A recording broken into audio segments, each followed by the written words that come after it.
कहानी नाइत्तेफाकी का अंजाम। किसी जंगल में दो मोटे ताजे बैल रहते थे। उनमें बहुत गहरी दोस्ती थी और दोनों मिलजुल कर रहते थे। एक दिन दोनों जंगल में हरी हरी घास खा रहे थे कि वहाँ एक शेर आ निकला। वो भूखा शेर एक बैल पर झपटा तो उन्होंने मिलकर उस शेर का मुकाबला किया। शेर डर कर भाग गया। चंद दिनों में उन दोनों बैलों में किसी बात पर झगड़ा हो गया। वो दोनों एक दूसरे से अलग रहने लगे।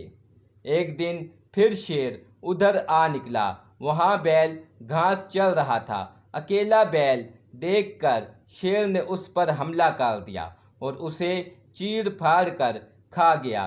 कुछ दिनों बाद उसे दूसरा बैल भी अकेला घास चलता हुआ नजर आया तो वो उसे भी चीर फाड़ कर खा गया।